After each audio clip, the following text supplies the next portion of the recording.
This landing zone had not been properly cleared. Landing Zone Quick sat on top of Hill 641, deep in the mountains of central Vietnam, and was very small, steep, and already overcrowded. Artillery positions, ammunition, and equipment occupied most of the usable ground, and only one helicopter could safely land or depart at a time. On the morning of May 26, 1967, helicopters from the 1st Cavalry Division began lifting troops into the landing zone. The operation had already begun when one departing helicopter attempted to lift off from the hilltop. Its skid got caught in a cargo net, and within seconds, the landing zone turned into chaos. This is how LZ Quick became a disaster for the soldiers assigned to that hill. The hill rose more than 2,000 feet above the surrounding terrain, and the landing zone itself was still under construction. Engineers had cleared part of the summit, but large tree stumps still remained throughout sections of the hilltop. The usable landing area was extremely limited. Artillery crews and equipment already occupied much of the clearing, leaving only a narrow section available for helicopter operations. As helicopters approached the hilltop, pilots had very little room to maneuver. Because the slopes surrounding the landing zone dropped off sharply on multiple sides, and aircraft were forced to approach carefully before settling into the clearing one at a time. The entire operation depended on maintaining a steady flow of choppers into and out of the hilltop. Troops, supplies, ammunition, and casualties all moved through the same confined landing area. Cargo nets and equipment lined portions of the perimeter near the helicopter operating zone. Under normal conditions, this arrangement was already dangerous. On this hill, there was almost no margin for error. The insertion began shortly after sunrise. Helicopters lifted troops from landing zone uplift and moved west toward the mountains in a steady sequence of flights. The aircraft approached low over the terrain before climbing toward the summit of Hill 641. Each landing had to happen quickly. As soon as a helicopter touched down, troops would move away from the aircraft because while one aircraft unloaded, another was already approaching from behind. The entire operation depended on precise timing and continuous movement. As more men and equipment arrived, the hilltop became increasingly crowded. But despite the difficult conditions, the insertion continued. At approximately 0650 hours, one of the departing helicopters attempted to lift off after unloading troops and equipment. As the helicopter began lifting away, its skid caught one of the cargo nets positioned near the edge of the landing zone. The aircraft immediately became unstable. Witnesses later described the helicopter tilting violently as the pilot struggled to regain control. Rotor blades struck nearby obstacles as the aircraft twisted across portions of the landing area. Soldiers in the area had only seconds to react. Troops scattered away from the helicopter as debris and rotor fragments tore through the air. Dust and smoke covered parts of the summit as the aircraft crashed near the perimeter.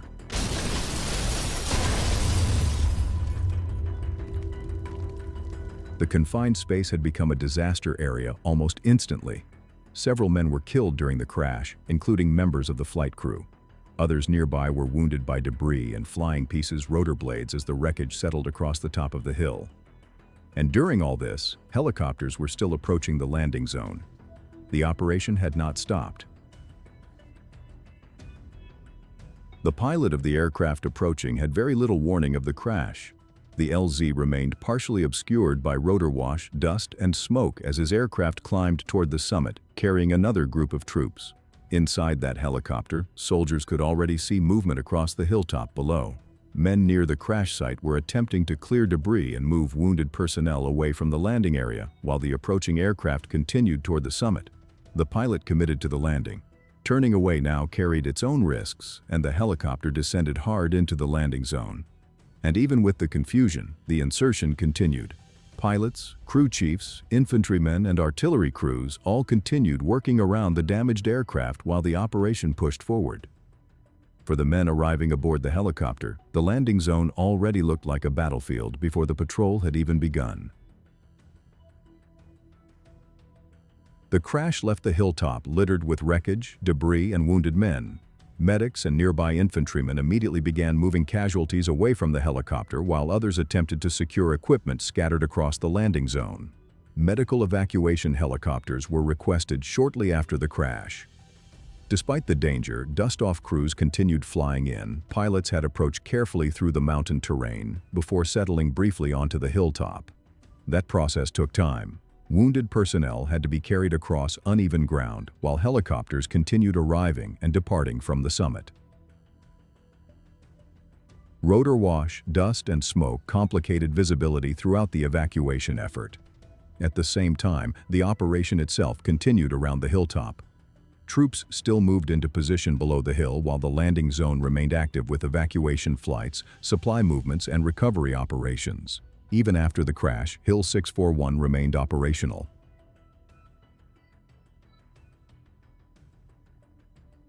Seven men were killed during the crash at LZ Quick on May 26, 1967. Among the dead were Alan J. Ruddle, Domenico Cacciola, and Charles Delmar Allen, all members of the 1st Platoon, Company A. Also killed was David Ray Cushing, a medic assigned to the 4th Platoon of Company A. William L. Dornberg, a crew chief with C Troop, 227th Aviation Battalion, died in the crash along with 1st Lieutenant Edward Stephen Fisher of Company A and Lauren C. Surlis of Company D.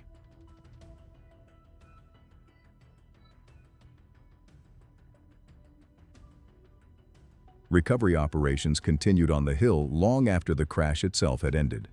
Several men later recalled the condition of the hilltop after the crash. Damaged gear and blood-covered equipment remained scattered near portions of the landing area as personnel attempted to restore order across the summit.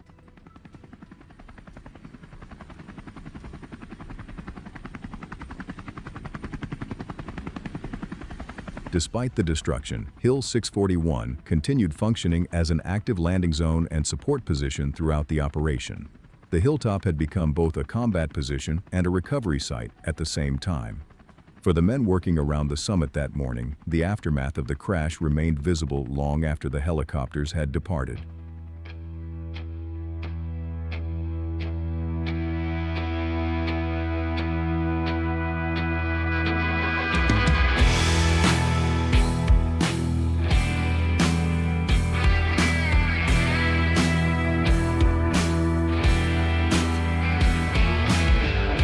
Just a number on a wall of stone, yeah. A faded picture on the mantelpiece back home. You were barely 19, so they'd say. Left that dusty town for a world so far away.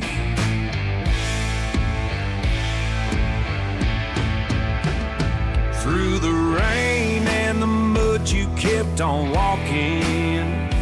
Yeah, those memories still keep on talking.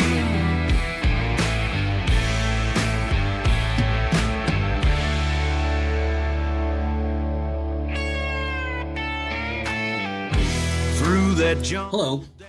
We here at Battle Docs would like to extend our thanks to the people who watch our videos.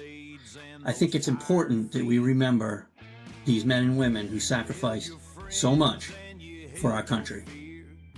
We really appreciate you taking the time to be here. We'll see you on the next video.